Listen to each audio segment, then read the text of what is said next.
नमस्कार मंडळी, मी मीरा आणि मीरा रोटे या चॅनलवर तुम्हा सर्वांची खूप खूप स्वागत आहे। मार्गशीर्ष महिना सुरू झाला आहे आणि घरोघरी तयारी सुरू झाली आहे ती महालक्ष्मी व्रताची। पण थांबा, काय तुम्हाला माहीत आहे उपवास करण्यापेक्षाही जास्त महत्त्व आहे ते म्हणजे व्रताचे नियम पाळणे।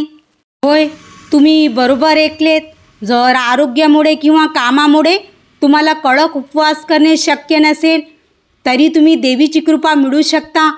पण जर तुम्ही या 9 महाभयंकर चुका केल्या तर मात्र लक्ष्मी तुमच्यावर नाराज होऊ शकते।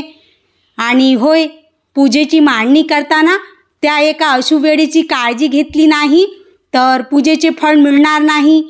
ती वेळ कोणती आणि काय आहेत त्या 9 चुका जाणून घेण्यासाठी व्हिडिओ शेवटपर्यंत नक्की बघा। तर सर्वात आधी चुकूनही या वेळेत पूजा मांडू नका। सर्वप्रथम सर्वात महत्त्वाची गोष्ट, पूजा कधी मांडावी। अनेकदा आपण घाई गडबडीत कोणत्याही वेळी घटस्थापना करतो, पण शास्त्रानुसार राहू काळात चुकूनही पूजेची मांडणी किंवा सुरुवात करू नये। राहू काळ हा अशुभ मानला जातो। प्रत्येक गुरुवारचा राहू काळ वेगळा असतो, त्यामुळे पूजा मांडण्यापूर्वी पंचांग नक्की पहा। शक्यतो सकाळी सूर्योदयाच्या वेळी किंवा संध्याकाळी प्रदोष काळात पूजा करणे सर्वात उत्तम मानले जाते। दुपारच्या वेळी विशेषतः 12 ते 1:30च्या दरम्यान पूजा मांडणे टाळा। आता पाहूया त्या 9 चुका ज्या तुम्हाला उपवास असो व नसो मार्गशीर्ष महिन्यात कटाक्षाने टाळावयाचे आहेत। नंबर 1, कलह आणि भांडणे। पहिली चूक, घरात भांडणं।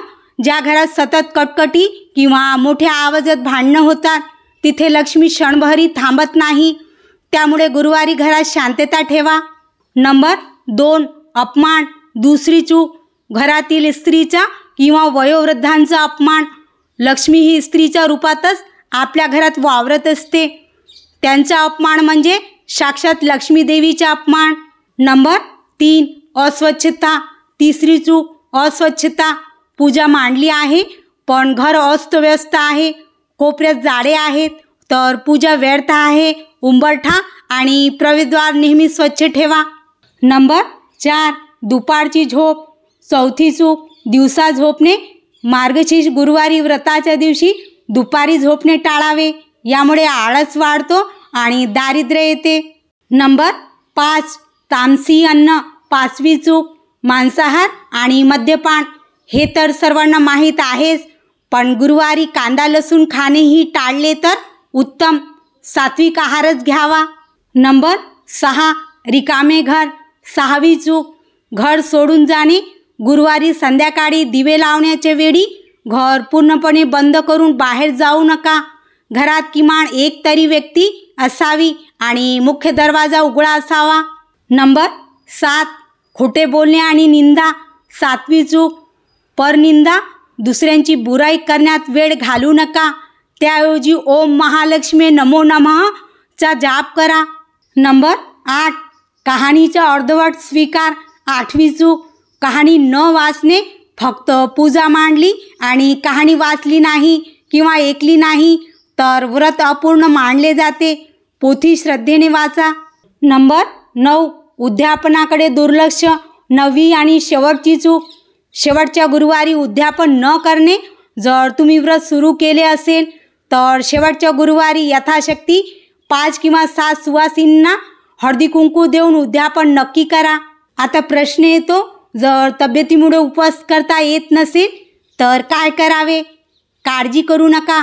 सकाळी लवकर उठून स्नान करा, स्वच्छ वस्त्र परिधान करा, देवघरात दिवा लावा आणि लक्ष्मी मातेची मनोभावे प्रार्थना करा। तुम्ही फलाहार करू शकता किंवा सात्विक जेवण घेऊ शकता। सर्वात महत्त्वाचे म्हणजे मनाचा भाव। तुमची श्रद्धा सच्ची असेल तर उपवास करण्याची गरज नाही। तर मंडळी, या मार्गशीर्ष महिन्यात फक्त उपवासाच्या मागे धावू नका, तर आपले आचार आणि विचार शुद्ध ठेवा। लक्ष्मी माता तुमच्यावर नक्कीच प्रसन्न होईल। तुम्हाला हा व्हिडिओ कसा वाटला कमेंट्स बॉक्समध्ये जय महालक्ष्मी लिहायला विसरू नका। माहिती आवडली असेल तर व्हिडिओला लाईक आणि शेअर नक्कीच करा आणि अशाच नवनवीन माहिती पाहण्यासाठी चॅनलला सबस्क्राईब करायला विसरू नका। तर चला पुन्हा भेटूया एका नवीन व्हिडिओसोबत.